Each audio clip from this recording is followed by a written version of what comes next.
Hello everyone, and welcome back to this week's video of the continuing series of the Warriors of Darkness.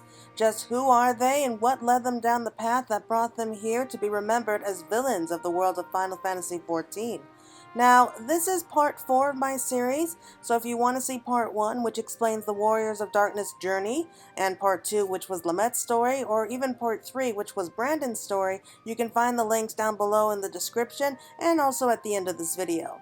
Now, this week we will be looking into one of the two DPS in the forms of Rondae Ray, who is the Ministerial Archer, Bard, or Ranger of the group. Now, I decided to do the Warriors of Darkness in order when they first joined Oddbird's group, which was why we had Lamette first, and I think that both Brandon and Rondae Ray joined the company around the same time. In fact, it wouldn't surprise me if the two of them met first and then joined up with Oddbird's group. But like I mentioned before in the other videos, we will be going over all the Warriors of Darkness, including Oddbird and also Silva, but we won't be going into those two characters until after 5.3 since it doesn't seem like their tales are completely over yet. So for right now, we are going to be continuing on with the Ranger of Darkness, and I will be calling this video The Lonely Ranger. Now, she was once a member of the Warriors of Darkness, though she was originally known as a Warrior of Light of the First. While she was on the source, she went under the alias of Jeromel in an effort to blend in, and later on she was renamed after her death and eventual resurrection as one of the cardinal virtues, Andrea. Now, much like the other virtues, her name comes from ancient Greek, which means manly spirit or the attitude of taking the fight to the enemy. Oftentimes, this is implied where the enemy is one's own foolishness, vice, and ignorance. But if this trait is misused, it can become both anger and vainglory, which describes Rondae Ray's story perfectly, who is known as one of the greatest heroes the First had ever known. Now, Rondae Ray is identical in appearance to the female Makote from the original A Realm Reborn's promotional material, just with her attire blackened. And though she's wearing the gear that's traditionally worn by the bards, she goes by the title simply known as Ranger. After being reborn as a Sin Eater, her appearance is relatively the same, though she did gain the black and red eyes, the plaster white skin, like with the other Sin Eaters, and surrounded by that eerie white glow, having been long since lost to madness. However, when she was alive, it was said that she was seen as a breath of fresh air whenever things were getting too dull and dreary. She was seen as both playful and loved to make people laugh, always the first to leap headfirst into trouble. She loved seeing the world and was an extremely gifted hunter, something that she had long since been doing even before meeting Oddbird and the others, so she was actually quite an experienced traveler at that point by the time that she met up with her new friends. She was also very protective over those she cared about, and especially caring towards her traveling companions, whom she saw not just friends, but also family, like the people that she came to care about the most in the world. But in her youth, before she even met them, she was shown to be pretty overconfident in her abilities, which, combined with her high ambitions and lust for glory, led her down to making a mistake that she would regret for the rest of her life. Rondae Ray was a hunter of legendary repute, having been known for slaying many monsters and marks before she joined Oddbird and the others. The secret to this was her supernatural hearing. It was said that she could hear footsteps from miles away, and so no beast could hope to escape from her before she could track them down and slay it with a single shot. She traveled alongside two other companions for several years before she would come across Oddbird's group. Not much is known about these two except that they seemed to be very close and were known by many to be an unstoppable team. But as their reputations as hunters grew, so did their lust for glory, becoming cocky enough to hunt only notorious marks. One day, this led them to hunt the most powerful hunt they've ever gone up against before, known as the Scourge of Norvrant, Balum Quiz. Now, Balum Quiz was a giant monster that left destruction wherever it went, and no one was foolish enough to try to face it, for it meant certain death. In their arrogance, they charged in, not knowing anything of how strong it was or any possible weaknesses. They weren't even able to leave a scratch on this thing. Their attacks were no way effective, as it let out a deafening roar, which disoriented them all, and thanks to Rondae Ray's sensitive hearing, she almost ended up passing out, leaving her unable to back up her friends as Balum Quiz struck them down. Furious with herself and as the sole survivor, she decided to dedicate her life to revenge, especially after seeing the beast no longer saw her as a threat and left on its own without bothering to kill her. Unable to bear the thought of getting close to anyone again in fear of losing them, she vowed to get stronger and never depend on others until she avenged her friends. Sometime after this, she did meet up and join with Oddbirds, around the same time that Brandon did, but definitely before Nailbirds and Silver joined them, and that's when she began her next journey. While she enjoyed her time with them, she always tried to keep herself distanced from them as well, in fears of growing too attached to people once again. But the problem is that the more that they traveled together, the more she grew to respect and trust them, eventually coming to see them as friends and even like family. But thoughts of revenge were always there, and so she plotted and prepared in secret, coming up with a new strategy to fight off Balum Quiz should she ever find it again. One day, when they were passing through the Grantica Greatwood, she heard a rumor that Balum Quiz had been spotted nearby. That is when she ran off on her own, not wanting to get her new friends involved and risk them getting hurt.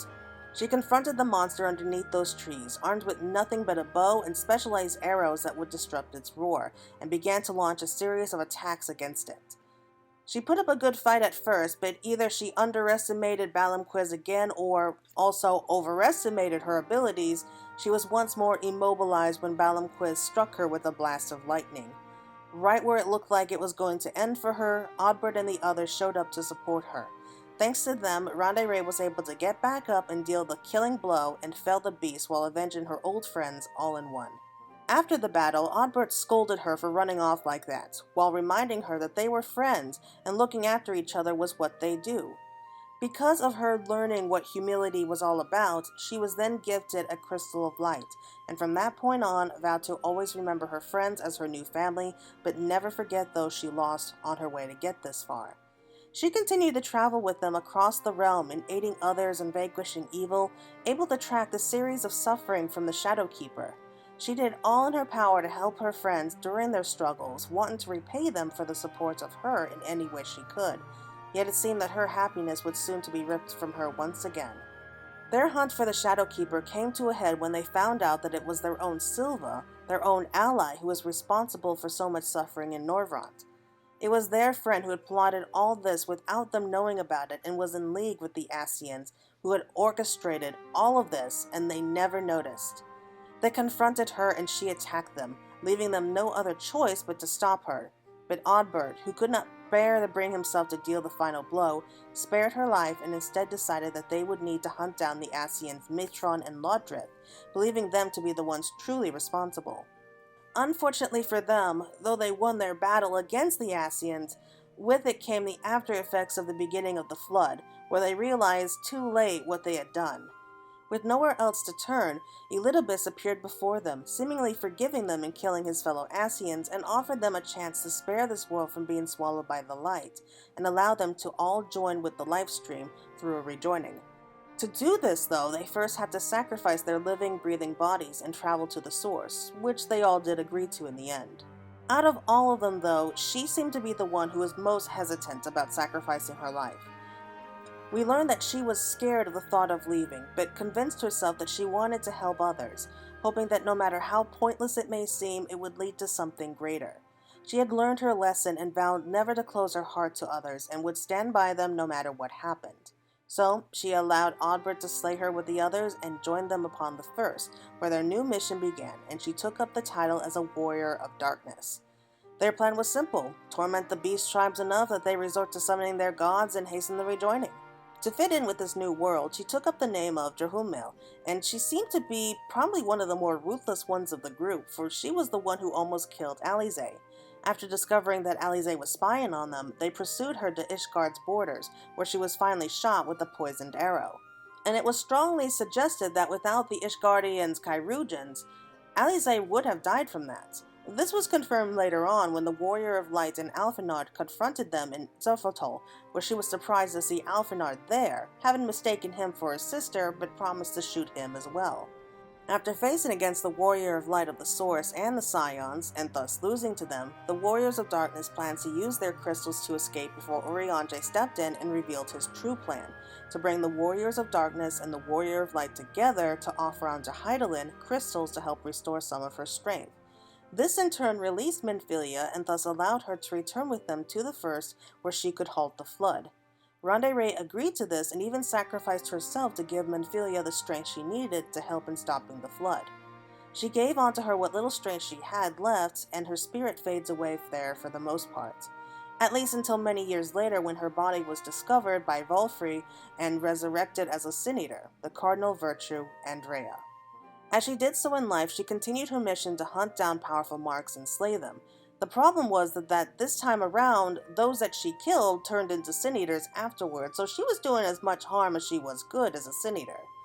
All the while she was driven by one basic instinct: revenge. She was hunting down Balum Quiz, as that had been her greatest wish while she was alive, though as a mindless Sin Eater, she could not remember that she had already slain the beast nearly a century ago.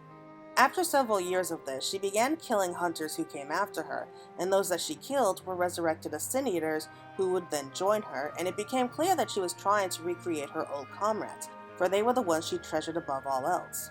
After the Warrior of Light of the Source arrives in Norvant, they join forces with a rather naive hunter named Lue-Reeq, who was looking for some excitement in his life. He was born to rather cold and disinterested parents in Umor, who didn't pay him much attention and instead just used money to solve all their problems while starving the boy of parental love and affection. The only person who had ever shown him any unconditional love was his old nurse, though she had been discharged several years prior, for his parents felt that they no longer needed a nurse for their son. Lue-Reeq never had any friends while growing up, and that seemed to be what made him very lonely, and though he tried his best, it was clear he had no idea how to befriend others. Instead, he would have his money do all the hard work for him. But he always dreamed of adventure and glory thanks to the stories that his nurse, Miss Olvera, told him when he was a child, not unlike Rondae Ray in a lot of ways. When he was old enough, he left Umor and began his new life as a hunter, though he was still struggling with the idea of comrades and instead paid those around him to get ahead. But he never allowed anyone to get too close to him though, for he was sure that they would only leave him in the end just like everyone else had. After joining the Warrior of Light and beginning their hunt for Andrea, they come to learn more of Rondae Ray's past, and Lue-Reeq comes to fully realize that being part of a team means that money can't buy what is most important. Having grown up where he was unloved and unwanted by his materialistic parents, it was a struggle for him to come to understand others and grow confident enough to be able to trust them. So he decided that he wanted to face up to the hero he so admired from those stories and went on his mission to try and set Rondae Ray free, even to the degree of happily accepting his parents' decision to disown him. After coming up with a device that could be used to disorient Andrea, thanks to her sharp hearing, he and the Warrior of Light set off to face her and her victims. After defeating all of her Sin Eaters, they fought and defeated her once and for all. But though she was gone, we find her broken crystal of light waiting for us, as well as her shade, a fragment of her will and feelings that have been trapped in the crystal all those years. She speaks out loud, mentioning her fears and pain, how frightened she was of the idea of what they were about to do, and could only hope that her sacrifice would continue to amount to something meaningful someday. Her words certainly struck a chord in Lue-Reeq, who came to realize that while he did love traveling and being a hunter, perhaps he wasn't meant to be a hero, at least not yet. He decided to return and care for Miss Olvera, since she had no one else to care for her, and this would be his way of paying her back for all that she did for him. But he did promise that he would continue to learn and grow during his time away, believing that there was still much that Miss Olvera could teach him, and he promises to also travel whenever he had the spare time. Rondae Ray's story pretty much ends there for the most part, but we do see her again, albeit briefly, after their final battle with Selk. We see her standing there, surrounded by her family as they all awaited the long overdue reunion with their fearless leader, showing that she was truly, finally at peace. The truth is that she had a family all along, always at her side, and all it took was a few bolts of lightning for her to realize it. Rondae Ray was one of the greatest hunters the First had ever known, and her story was continuing to be told even after 100 years, though the people were reluctant to admit her name in those tales for her connection to the Flood. But one thing was certain: she was shown by many as a hero, not because she always triumphed and feared nothing, but because she understood her limitations but wished to make a difference no matter how scared she was. Rondae Ray felt what I think a lot of people feel at least once in their lives, which is loneliness. She had lost everything once before, and so she believed that by closing herself off to others and future relationships, that would protect her in the long run.